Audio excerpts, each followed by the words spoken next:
Hey guys, what's up? Kyle here with a review of TNA's Destination X 2013. They aired live. Well, I think it was live anyway. That they aired here on Free TV on Impact. Just went off the air. Then what I have to say, I thought was a pretty darn entertaining show.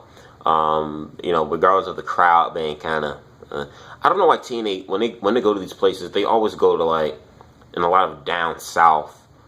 Southern countries. I think they were in Northville, Kentucky, I think was where they had Destination X. The crowd was okay. They weren't dead, but they weren't really the best either. I think the best Southern wrestling crowd is Texas. If it ain't Texas, don't go anywhere else deep down south TNA, please. Really, just don't. Anyway, so opening up the show, you had Bully Ray to cut a promo. Talking about Sabin, the main event Mafia, whatever. Gonna get in the first match. The first match was a triple threat for against Sanjay Dutt, Homicide, which was good to see him. It was great to see him there again, and Homicide and God, this is gonna kill me. Petey Williams, my boy Petey Williams. Was really shocked that Petey Williams didn't win. But this was a great match. I enjoyed. I thought this was pretty much my opinion. I thought this was like the best match of the night. But very good opening match for the X Division. Sanjay Dutt ends up winning that, which I thought was solid. After that, he gets another segment of promo with the main event Mafia, talking about the main event Mafia comes out, talking about how they're gonna beat up Aces and Eights, and they go backstage to fight Aces and Eights, only for them to trick them and throw Kurt Angle in the truck and drive Kurt Angle off to some distant foreign land. Second match we get into was the second triple threat X Division match we had was Chavo Guerrero versus Kenny King versus TJ Perkins. I know it's Manic, but I'm going to call him TJ Perkins. Another enjoyable match. I wanted TJ Perkins to win, and he won. Thank God. No offense to Kenny King. I love Kenny King, though. But Perkins got it. Then the other one, then the last triple threat X Division match we got was between Rubik's, you guys know from Chikara, Rockstar Spud, the new guy they got from Britain, from Britain, or New England, London, UK. I still hate the names. Rockstar Spud. Correct me if I'm wrong, but isn't a spud anonymous with a potato? Just saying. But yeah, we got that. And some other guy named Greg something. He looked like Trent Beretta. Is that Trent Beretta from WWE? Is that him? Because I don't know. But he looked very impressive. But Greg, can't pronounce the last name. He won that. Austin Aries versus Bobby Roode. That was match of the night. I forgot about that. Bobby Roode versus Austin Aries for that was the Bound for Glory series match. Austin Aries getting the victory and winning that. That was a very, very good match. That was the match of the night. I completely forgot about that. That was the match of the night for me. Solid match. Aries winning over Bobby Roode. Then you got to a segment with Gail Kim and what's her name? Mickie James. This reminded me. Have we ever had a heel versus heel women's match, like not only in TNA but even WWE? I can't remember one, if we've ever had one in most recent memory, where you had a heel babyface, a heel champion, women's champion versus a heel contender, female contender. I don't know if we've ever had that, but anyway, I enjoyed this segment because I find both Gail Kim and Mickie James very attractive, and so yeah, I like to look at them, especially Gail Kim's tight dress as it was rolling up her back end. Anyway, yeah. Also, before I get into the main event, Dixie Carter announced that they would have a new. So the three people, so the people that won all the X Division triple threat matches, Sanjay Dutt, Greg, whatever his name, and TJ Perkins. Next week they will fight in the Ultimate X match to crown a new X Division champion. During the broadcast, Dixie tweeted on the show to say that you can go online to take a look at the new X Division Championship. I hit that website immediately right away. I looked at the new X Division title belt that's designed.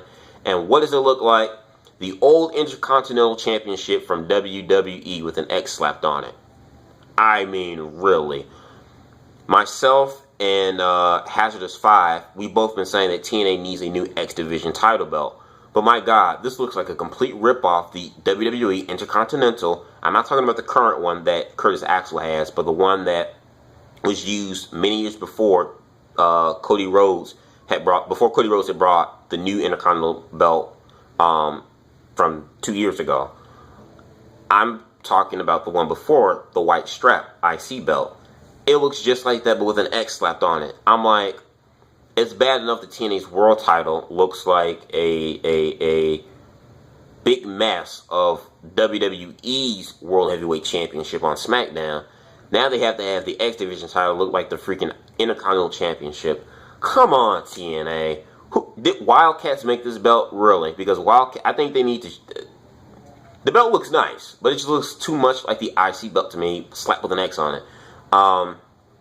They probably should have Dave Milliken do it, but I don't think Dave Milliken would have done it, because Dave Milliken did their World Championship title belt, and they kept messing that belt up so many times, and he got pissed off because he's saying, like, hey, I'm not going to keep fixing this belt because you guys keep treating it like trash and garbage. So he's like, I don't want to do business with you guys anymore. So TNA went to Wildcats belts, and they made their current world title.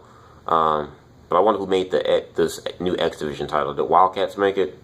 Because I really think they need to go with All-Star belts. Let All-Stars do TNA's belts.